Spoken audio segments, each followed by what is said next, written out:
គ្រប់ជំរាបសួរដល់ប្រិយមិត្តទាំងអស់គ្នាស្វាគមន៍មកកាន់ podcast ខ្ញុំថ្មីទៀតហើយអញ្ចឹងថ្ងៃនេះខ្ញុំសូមនិយាយតាក់ទងនឹងពីមេរៀនទាំង12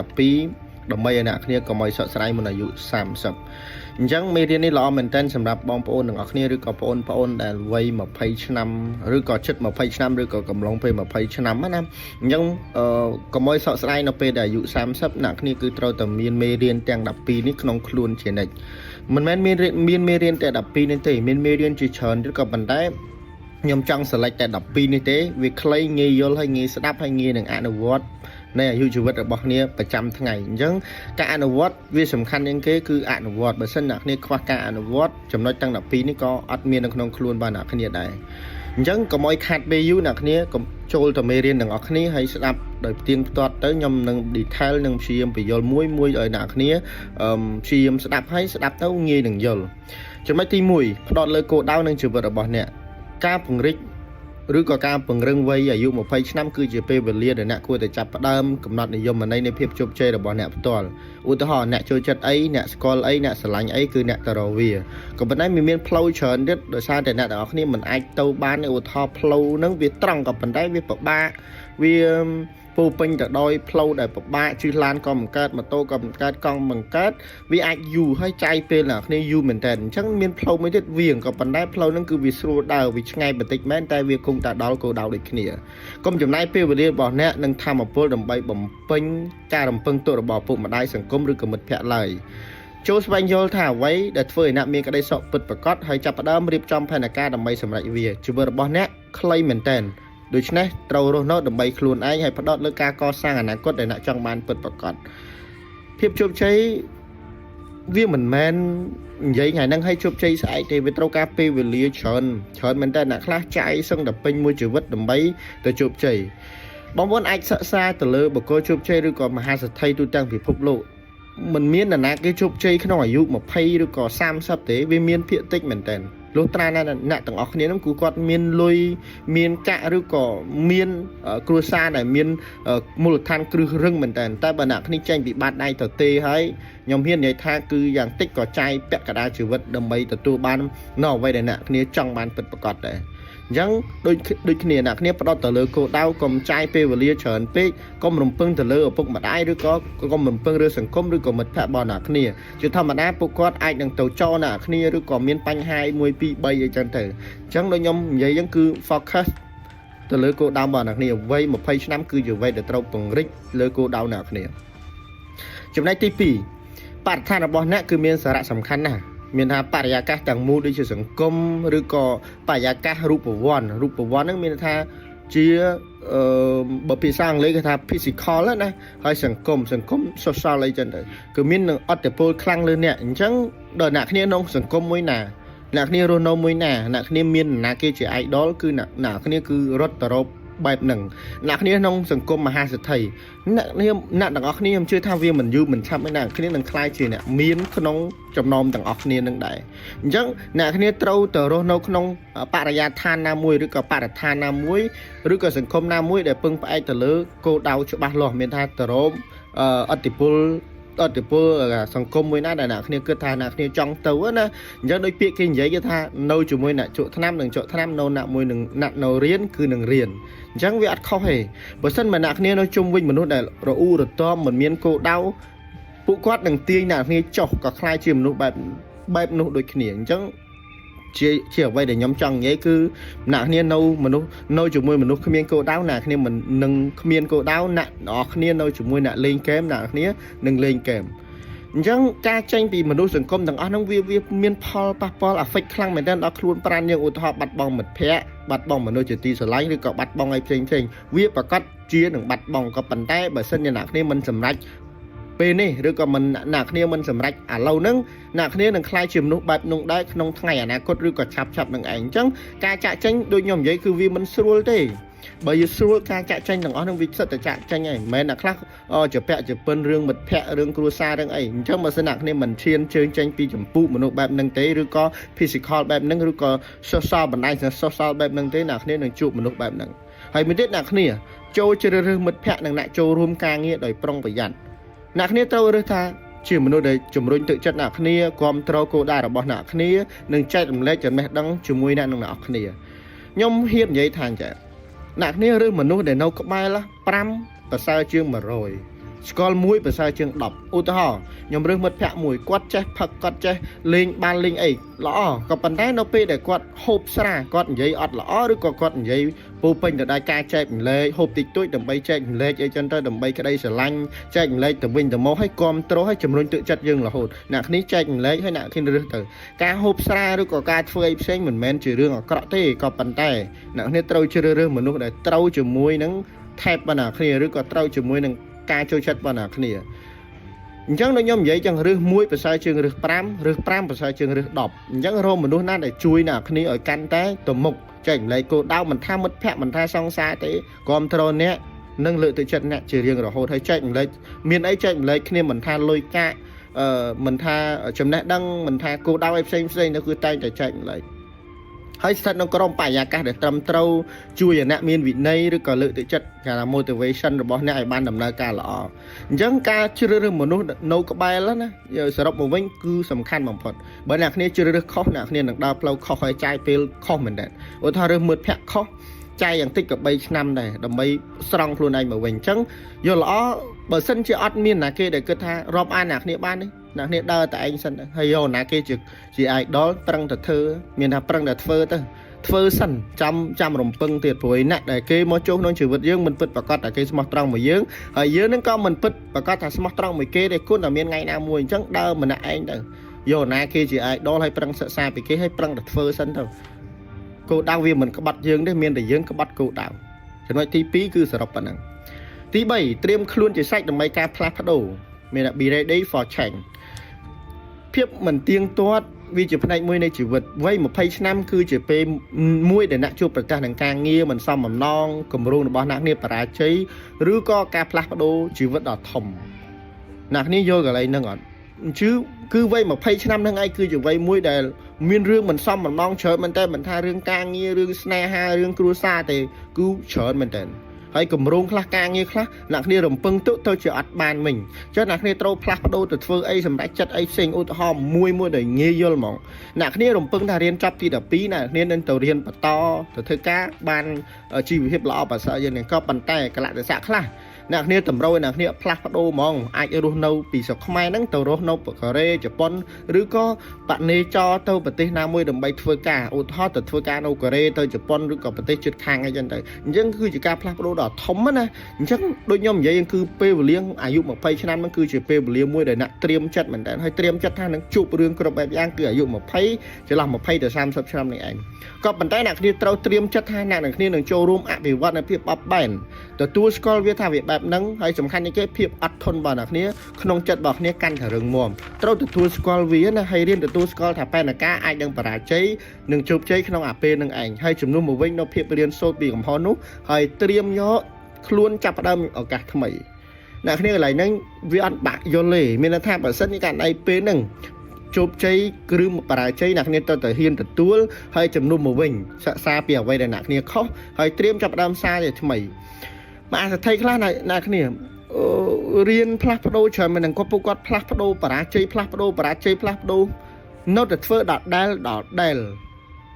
ដោយភាសាមួយគេនិយាយថាអ្នកគ្នាធ្វើរឿងដដែលរយៈពេល28ដងឡើងគឺជារឿងមួយដែលអ្នកគ្នាគិតតែសាមញ្ញបំផុតហើយគេមើលមកថាអូគាត់ខ្លាំងគាត់អីតាមពិតគាត់នឹងដួលក្នុងកំឡុងណាមួយច្រើនណាស់តែយើងមើលមិនឃើញអីចឹងទៅអញ្ចឹងអ្វីដែលអ្នកគ្នាក៏ត្រូវរៀនគឺទទួលស្គាល់កំហុសហើយសិក្សាចាប់ផ្ដើមសារជាថ្មីអ្នកគ្នាត្រូវដឹងថាណាក៏មានកំហុសដែរបើសិនអ្នកគ្នាអូខ្ញុំខុសចេះដំអត់ហ៊ានជួបមួយនេះអត់ហ៊ានជួបមកអត់ទេធ្វើឲ្យខ្លាំងទៅជួបមុខគេនឹងសរសើរអ្នកគ្នាថាអ្នកគ្នាអាចងើបបានកុំដេកសំព្រួលរមួលសំក្រិចមានថាបើដួលហើយឲ្យប្រកាសថាដួលសិក្សាឲ្យងើបសាសជាថ្មីវាដដែលអ្នកគ្នាធ្វើដដែលវ័យហ្នឹងគឺវ័យដែលអ្នកគ្នាត្រូវក្រាញ់នាលជាមួយនឹងអាជីវិតបែបហ្នឹងហើយអញ្ចឹងអ្នកនេះអាទី3ហ្នឹងអ្នកនេះត្រូវត្រៀមចិត្តថាត្រៀមចិត្តដើម្បីផ្លាស់ប្ដូរ be ready for change ចំណុចទី4សៀវភៅគឺជាការហាត់ប្រាណឬក៏ហាត់ពុតខ្លួនឯងដើម្បីផ្លូវចិត្តណាសៀវភៅណាអញ្ចឹងអ្នកគ្នាការអានសៀវភៅតាមពិតទៅវាតាមពិតបើយកសៀវភៅជាមិត្តក៏វាជារឿងល្អដែរអ្នកគ្នាតនេអ្នកគ្នាអានសៀវភៅ ទោះបីសភៅនឹងការនិពន្ធមកវាអត់មានខ្លឹមសារក៏ដោយអ្នកគ្នាយកមកបំបែកខ្លួនឯងមកការអានសភៅគឺជាផ្លូវមួយដែលអ្នកគ្នាទៅរកចំណេះដឹងមួយដ៏ល្អហើយបទពិសោធន៍របស់អ្នកដទៃក្នុងរយៈពេលខ្លីឧទាហរណ៍អ្នកឃ្លាមនុស្សមួយចំនួនគាត់សរសេរសភៅរយៈពេលគាត់ជីវិតគាត់បទពិសោធន៍គាត់50ឆ្នាំគាត់សរសេរសភៅគាត់ចាយពេល20ឆ្នាំឬក៏10ឆ្នាំឬក៏5ឆ្នាំដើម្បីសរសេរសភៅនឹងឡើងអញ្ចឹងសភៅនឹងយើងអានរយៈពេលតែកន្លះខែទេយើងទទួលបានបទពិសោធន៍អ្នកដទៃក្នុងរយៈពេលខ្លីហើយអ្នកគ្នាត្រូវសិក្សាឡើងវិញថាគេជួបរឿងអីខ្លះឃើញវាចំណេញអញ្ចឹងស្រឡាញ់សភៅឡើងវិញអានសភៅទៅបើសិនជាអត់មានលុយទិញសភៅទេតាមអ៊ីនធឺណិតក៏មិនខ្វះដែរសភៅ free មកកណ្ដោហើយឬក៏ចូលទៅខាន់ ChatGPT ឬក៏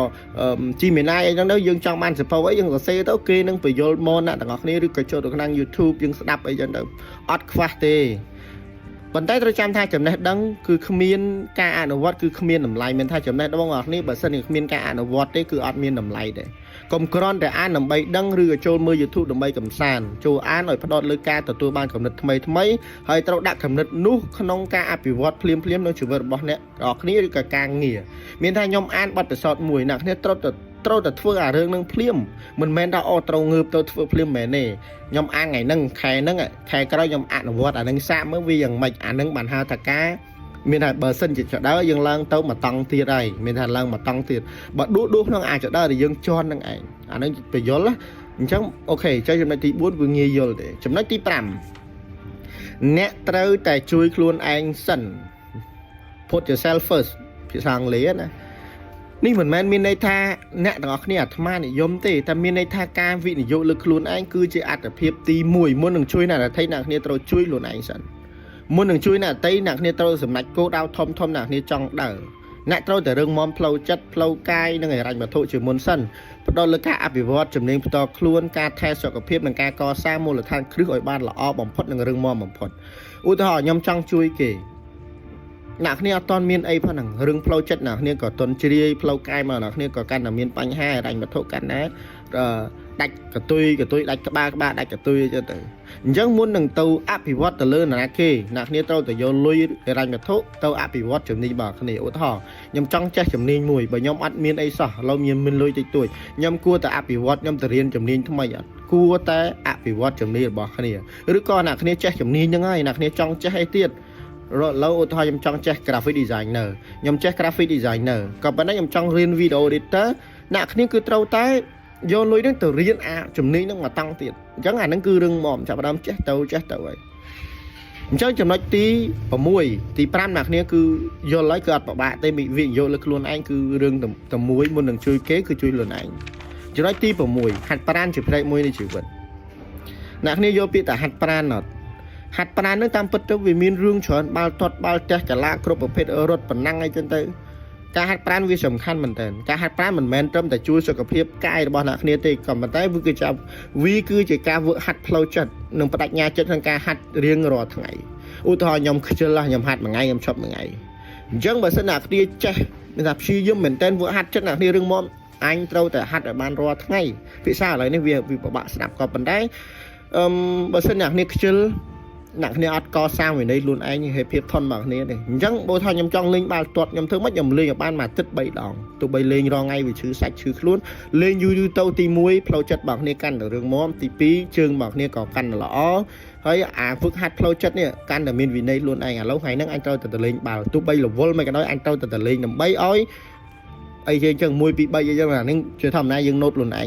ហើយវិន័យនេះនឹងហូរចូលទៅការគ្រប់គ្រងទិដ្ឋភាពនៃជីវិតរបស់អ្នកគ្នាកាន់តែមានទំនុកចិត្តនិងមានអារម្មណ៍ល្អកន្លែងនេះខ្ញុំចែក experience របស់ខ្ញុំមួយខ្ញុំរងថ្ងៃតាមពិតទៅវាលេងកីឡាច្រើនក៏ប៉ុន្តែកីឡាដែលចូលចិត្តបាល់ទាត់បាល់ទះអញ្ចឹងបាល់ទាត់តាមពិតទៅបើ stress ខ្លាំងខ្ញុំលេងបាល់ទាត់ល្អជាងបាល់ទះឥឡូវឧទាហរណ៍ខ្ញុំ stress ខ្ញុំទៅលេងបាល់ទាត់ពេលណាខ្ញុំទៅកំហឹងទៅទាត់បាល់អត់ទាត់មិនទៅហឹងមិនហឹងតែ2 3ដងទៅអារម្មណ៍ខ្ញុំធូរស្រាលឡើងវិញលេងគិតអីដែលស្មុគស្មាញយើងចាញ់ទៅលេងបាល់មួយទឹកមកអារម្មណ៍ស្រស់ស្រាលយើងកេងស្អីឡើងខ្ញុំគិតទៀតអានេះជា experience របស់ខ្ញុំផ្ទាល់អូខេអញ្ចឹងហាត់ប្រាណជាផ្នែកមួយនៃជីវិតទី7អ្នកមិនអាចបញ្ឈប់ការរៀនបានទេ you can stop learning នៅក្នុងពិភពលោកដែលអ្នកផ្លាស់ប្ដូរលឿនជំនាញដែលអ្នកមានរាល់ថ្ងៃនេះហួសសម័យនឹងថ្ងៃស្អែកអញ្ចឹងចូលរៀនជំនាញថ្មី up skill អ្នកនេះត្រូវចាំថាជំនាញរបស់គ្នាថ្ងៃហ្នឹងថ្ងៃស្អែកអាចហួសសម័យ chẳng bởi nạc nia ọt riêng để up skill nên từ tôi ban chậm này thâm mây chậm này đang thâm mây cả reskill up skill reskill chia phần trăm thế nạ trong đăng nhong khơi riêng sốt nó cứ việc ọt cả thể mình là ta nạ trâu để riêng nạ đằng khơi thiệp trong khơi nó riêng sốt chia chọp lọp nó cứ chưa cả lớp mới là cá rich chậm này nên bằng ca cầm oi chữ vật là tây nấu trứng mình hay chữ vật bò nạc nia nấu trứng á ở lâu bà sân nhom che chùm niên mùi ở lâu nhom dây ở clay mỏ nhom che chùm niên mùi lộ đồ nhom nô tại lụa tôm tại đây bà sân nhạc nên mình tranh tàu cao hay tàu tua ban chùm này đang thay reskill cả up skill đấy nãy nên nó tại lụa phần năng chẳng bà sân nạc nên tàu tua ban chùm này đang thay lo nhom tàu cao bà tây nhom khơi cái thơ để qua hang à nhom cay mình tích hang nhom thông tàu chẳng thì mũi thì chùm rần tí pí bằng ca cầm oi chùm vật bao dương nâu nằm mà cả lên khu các ba dương lên nằm là ca lên tầm mục thà lên trong riêng đây chẳng á nặng nè cú ta phơi nặng nghi rồi thế chỉ nói tí bầm bầy mình men crop tại kia mình men crop kia trong té nè oi nè chna tê cái lấy này đôi khi bảo bại vô của bạn anh em đừng đi thay lò trên này nó biết để nè chắp đâm chụp cháy nè đừng riêng scroll mình nó được bứt chỉ nè control đừng đi chỉ môi nè bứt bật cọt miền Hà nó biết để nè chắp đâm chụp cháy nè đừng riêng scroll mình nó để bứt bật cọt chỉ nè control bứt bật cọt nè đừng nè nâu mùi chi mình nó để nâu chỉ môi nè kia bứt bật cọt đó nè chỗ cầm nát prom để chỉ môi mình nó à với chỉ miếng rư nè để nè trên nền nè đi vô là lấy đi anh bởi vậy phía xa ở nghi vô món á công xiêm chùm này mà nó đang chùm này phía liệt từ lơ mà nó đèo với chùm miếng nè đèn kia gặp phong đây giờ nè miền Hà nó pe để nè chắp đao ọt khoa hay mà nó để control nè tại vì miền cái nó về miền với chùm miếng ở với chùm miền trắng nạc ní tàu riêng sẽ lấy thằng nè cái control nè phật và còn hãy cho mắt prom đen ra trâu tật phơi chùm môi ở với chùm miếng bẹp ní trâu tật phơi mà nó để kết với chùm miếng mà lơ nè bẹp này chùm này pe liệt bọt nè chùm môi nâng mà nó để lựa tôi nè ba này hơi chui ở nè khai chia mình nuôi đã bớt sai chưa muốn đôi chỉ cua sa đang lõ bục dương nông xiêm nông mùi cua sa và pôn ở đây lõ dương nông mùi bục quạt mình nuôi đã control đã bật quạt mình phe cầm gang nghĩa dương nông mùi bục quạt tại bảo mình nuôi khác kết tạo với chữ miên mà lơ dương và che hiện cho phơi nạc nia bạc tự chất nạc nia cầm nâu mình là prom đen cầm nát nó bẩn nâu 12 sắp bị rồi và thay một đắp rồi còn một phay bị rồi các bạn này anh anh lại nhầm nói tìm bấy nè cho nó tìm buồn hai này pay cứ chụp này môi này chịu vật vậy mà pay năm cứ chụp vậy đó là om phật nó ca từ tôi vô hai này pay là miên ca cắt là nì đằng này vô lại này nhở giống vậy những đôi nhóm vậy ca bị đam chẳng vì tay là miên panh ham mà rồi biết rồi xây cả miên panh ha này chứ từ tôi vô hai này pay á vô mà riêng cả thằng mày tôi ta phao bị bạn này para chơi vì miên cầm đặt tiếp trên cái nó pe để nạ miên cua xả miên ha nó pe này nạ miên tua xa để nó bị coi á para chơi cứ ăn sau miền Bắc ha thì với miền nè tụi tôi khó trầu với vậy mà pay năm nặng ni crom cả cục crom mùi nè thế hả lấy thế tại bờ sân chơi nè khi miền cua sa luôn ảnh miền Hà lưu miền vào đây và pon para chơiคือbạn mình đấy vì tụi tôi khó thôn tụi tôi khó trâu thôn á rồi có ca tụi tôi khó trâu khu bom phật á với nặng nè trâu miền cua sa mà ở đây và pon cô này chân đời trong vi việt này chẳng pi giúp một pay năm này bỏ toàn miền cua sa thế nặng nè trâu tụi tôi vậy nặng nè tụi tôi là hai thôi nặng nè trong chắp đâu mà chi vừa cam trong riêng chùm niên bị ba chắp đâu phơi về lâu này còn pay hay còn khai nó cá para chơi cứ chia hai này pay đỏ thông một phật để nặng trâu chi huyền miền Hà bờ sân chơi nặng này khai ở hiên phơi thế ca tê chắp đâm mà lâu đi bởi tụi bay para chơi rồi có chụp chơi có vị trí riêu mũi để lọ om phật mình thằng vay nó cứ trâu tại xa vì vì nghi vô lại cứ para chơi cứ chỉ là hai này pay cứ chỉ phần này mũi thì vật đó nãy nên tao điên vì hai này pay para chơi chụp chơi cứ viên nó không ai dụ bận này tại bạn này chắp đâm tê cho ở vay sam đó nãy dụ là này can là chơi so với phép can là on thay flow chất bản này này can là soi với tình yêu thạ mó mặt đó cứ tao từng mong đọc và cốt phải tranh chỉ môi nâng khuôn anh nâng chùm nươn nè challenge yourself you challenge be lại công từ tôi do ở vay để nè ban riêng đằng bị tôi chết nè rư ở vay để nè prap rư ở vay để sản công prap nè đòi ngứt ngol cái này tam bật co phải bạn vô lại cái vấn đề nhom suy nhom phải vô là cái căn này vô miền Tha công từ tôi do ở vay để nè ban riêng tăng bị tôi rư ở vay để sản công prap nè đòi ngứt ngol miền tha ô thoi nhầm riêng tăng bị tôi mò dụ năm riêng bị còn nhầm riêng thạ tôi chơi chân miền riêng chơi cho kinh chơi cho hết này chân còn vô là bao năng mà riêng mà phơi cá lâu biết là việc khó ní sợ lá máu á chân mà dương vô năng mà phơi cá lâu cả để thấy ở vay đây sừng công prap đôi ngồi chùm nưa xem như thế này mình mấy đã đôi chưa để tái nạc này trâuแต่ riêng phơi cá sơ bằng cái đời luôn anh hay đi xua tha hay là vay nhom chưa rương nè nạc này xua sầm nua nâng hay nạc này đọt sải เตรียมคลุ้นนำไปพลัดโดตัวสนัดบอลนักเนี่ยมีทั้งสู้เรื่องนึงฮะเรายำให้แต่ไว้ยำเราชื่อเรื่องนี่นักเนี่ยดอกวงกับเจาะมันนักเนี่ยเราเกิดแต่อ่อนในวิมินแมนอดมวยปีใบใหญ่เลยจังมันแมนถ้าเราเชื่อแต่กรมการประตูสนัดบอลนักนี้ให้ทุกการเสริมแก่เด็กตัวคลุ้นโนเป็นนักเนี่ยมีนพอตานทำไมกันล่างการเบาจำฮอดนี่คือน้อมอ้อยนักเนี่ยตัวรบเพียบชนัยประดิษฐ์น้องชื่อบัดบอลนักเนี่ยโอ้ท้อยยำชื่อเรื่องมวย จังเรื่องนึงต้องปิดตู้มาที่สังคมนั่นคือปรับยังจังแต่หนักเนี่ยทอมแล้วหนักเนี่ยก็ต่อสู้ล้วนอันทางให้แต่ไว้ยำตรชื่อเรื่องนี้ให้ทำการพลัดโดให้เสริมเก็บล้วนอันทางวิมีนวิปัญหานั่งเกิดลังเหม็นอดมวยปีใบยังเต้ให้หนักเนี่ยมาดอนนี่ยังเบาจำฮอท่าตัวเกิดเราเพียบชนัยประดิษฐ์ให้เป็นไงจอนจะได้มาต้องเทศดำไม่ตัวเพียบผู้เชิงหนังนี่จะไว้แต่ยำจังปรับหนักเนี่ยฉันไม่ที่ดับมวยหนักเราแต่ซ้อมหนังเพียบลำบากการลุ้นล้อคือการจังปีดมอนสวัสดิ์เพียบหรือก็คอมฟอร์ตโซนในจังเลยการก่อสร้างไว้เดี๋ยวมีดำไล่อุตสาหะเดี๋ยวจะเรื่องมอมไก่เรียงไก่หล่อให้รันแบบโทษหล่อคือแต่งแต่ตระการเลี้ยบ้องนังการชี้จับต่างเพลาไก่เพลาจัด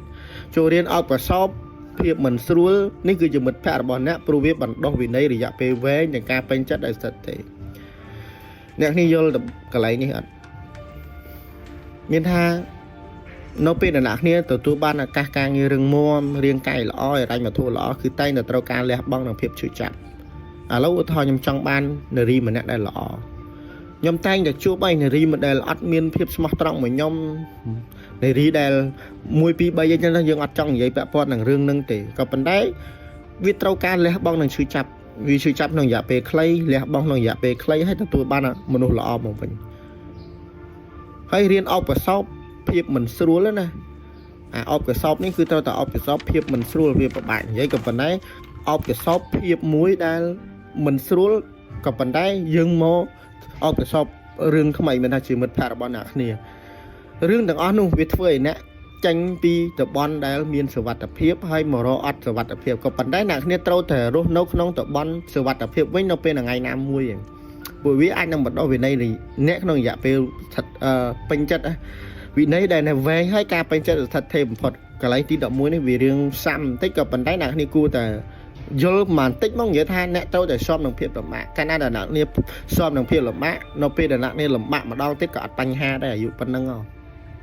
ยังยังมีเรื่องไปโยนแล้วเรื่องมันเศร้ากับบักใบกับปัจจัยสังคมถนัดนี่หนึ่งสดับบานให้โยแต่คัดในเด็กลุ้นเองcủa nhóm comment chia bằng đấtหรือก็เนี่ยแต่โมปิพีไอ้หน้าได้กันนะยังใช้เป็นเลขนำไปสดับงี้โยนต่างออกเนี่ยจนไม่ตีดับปีเพียบชอบรอบแต่งกับชนะปันนั่งหนักเนี่ยเยอะเลยจากการเฟอไอชอบรอบนั่งแต่งแต่ชนะเราเรื่องแต่อดชอบรอบไปมีเรียนนี่คือชื่อเกิดลือสำคัญพอวิจิตรบับมวยในพอลโบมันติดมาดองมันติดมาดองการเฟอเรื่องเพียบตัวตาจำเราจีรอไงตัวตาเลยอุตสาหะในการหัดปรำตีหรือก็สันซ้ำมวยลาขนมมวยทั้งไงวิ่งหนึ่งปดอลทมเทงพอลทมเทงพอเราไปกร่อยเพียบชอบล้อคือแต่งอย่างมีน้ำไล่เชียงเต็มกับซอสเตียดระดับหน้านั่นเฟอร์วีบานโชว์อัพให้เฟอร์บันต้อเนี่ยหนึ่งชนะนาทีบ่มพอดเย้จำนวนตีเดปีนี่หล่อเหมือนกันมีนาหนักเนี่ยเฟอร์ไม่อย่างมีพอลบุกให้เฟอร์เรื่องตุ้ยตาเตะแต่ตรำเต้าจีเรื่องรอทั้งไงมีนาอุทธรโดยยมใหญ่ยังหัดปรำตีรอทั้งไงหรือก็ดอกตีมาดองดอกตี